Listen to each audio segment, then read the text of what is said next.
Olá pessoal, eu sou Pedro Brandão, professor de língua portuguesa formado pela PUC do Rio de Janeiro. Começa agora mais uma videoaula do nosso canal Português Papo Cabeça.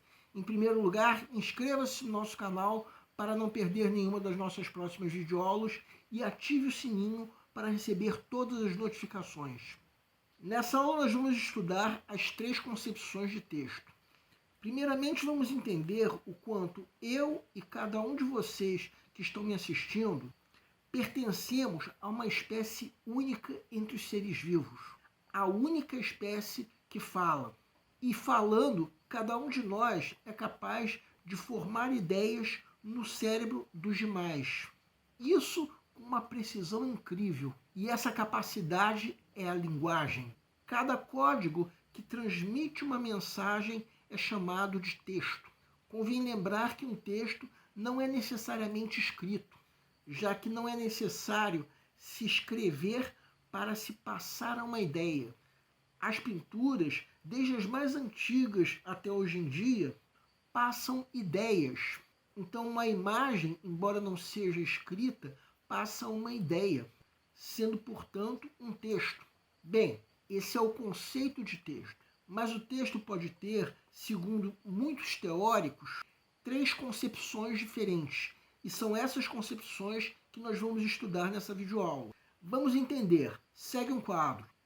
A primeira concepção de texto considera o texto como produto lógico do pensamento de um emissor, de modo que a língua é entendida como representação do pensamento desse emissor, de modo que cabe ao receptor captar o pensamento e a intenção daquele emissor.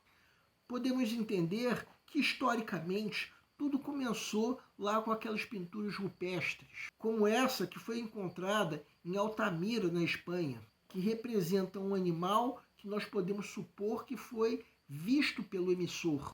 No caso, o homem das cavernas que fez a pintura. Se o homem já falava nessa época, é o tipo da pergunta que eu não sei responder.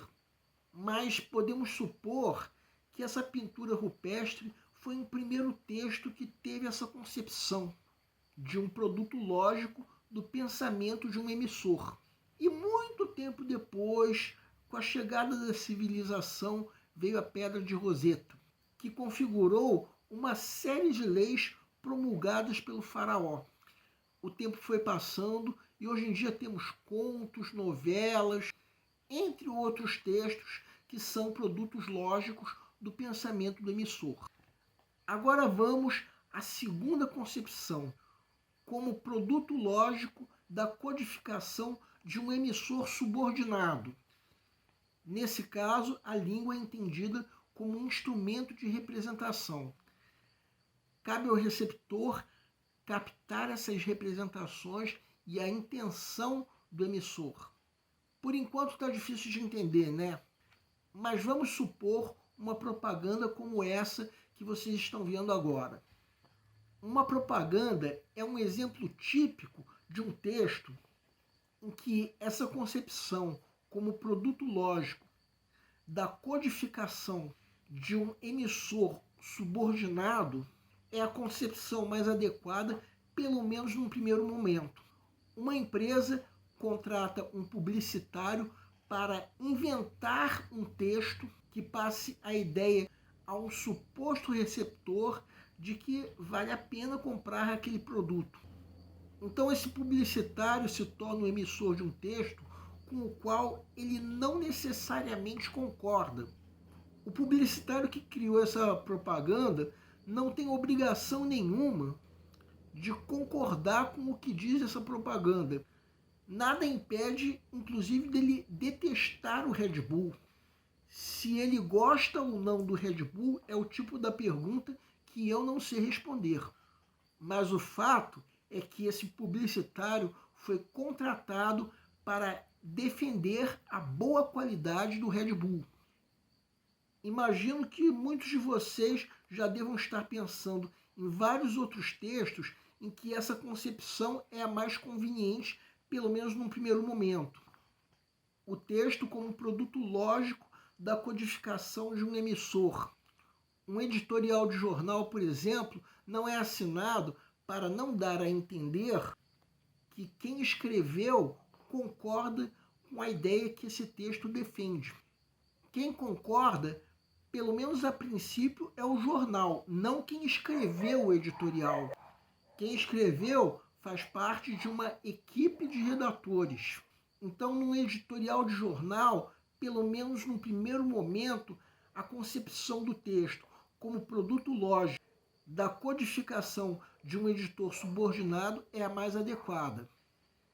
Existe ainda uma terceira concepção do texto, como lugar de interação entre interlocutores, que é a concepção mais adequada em situações de diálogo.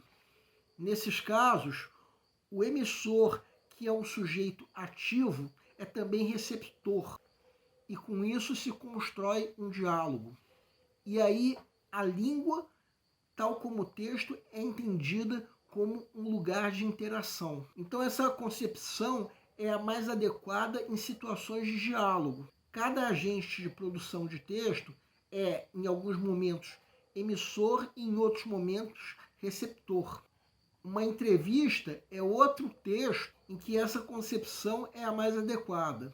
Agora vejam o quadro geral dessas três concepções de texto. Sugiro que deem uma pausa para lerem e vejam isso que nós vamos destacar agora em vermelho. Vejam que tanto na primeira concepção do texto como produto lógico do pensamento do emissor, como na segunda concepção do texto como produto lógico da codificação de um emissor subordinado, o receptor capta o que foi dito e qual a intenção que está por trás disso. Então, nessas duas concepções, nós temos um receptor essencialmente passivo. Uma outra observação, o que nós dissemos é que numa propaganda, tal como num editorial de jornal, a concepção do texto como produto lógico da codificação de um emissor subordinado é a mais adequada no primeiro momento.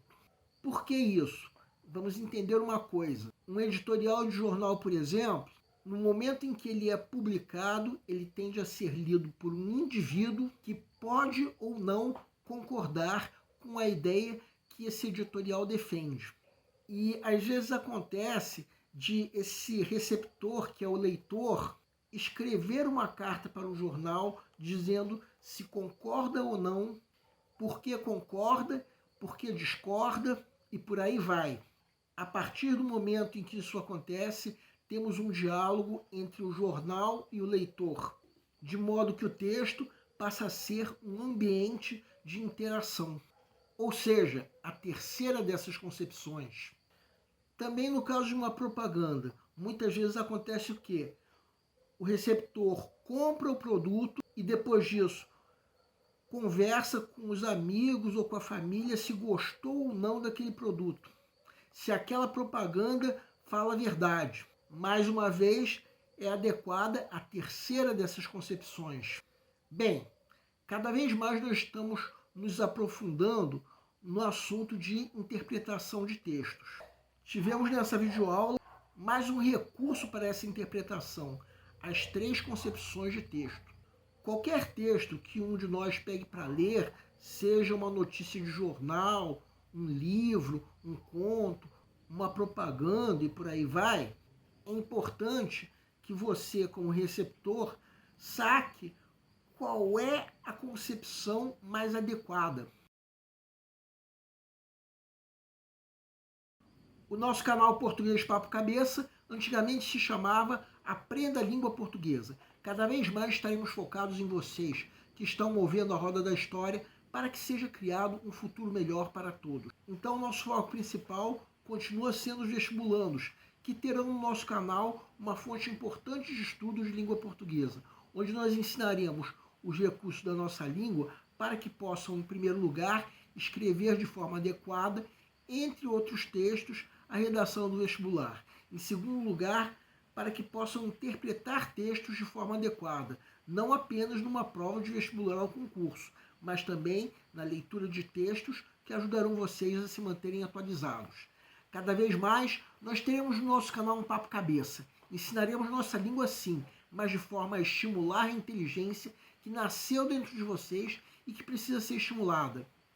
E a missão do nosso canal é melhorar cada vez mais. Então vocês podem usar tanto o nosso e-mail quanto a nossa fanpage do Facebook para fazerem qualquer comentário, elogio, crítica ou ainda reclamação sobre as nossas videoaulas. E vocês também podem usar tanto o nosso e-mail quanto a nossa fanpage para pedirem para esclarecer qualquer dúvida que vocês tenham sobre a matéria.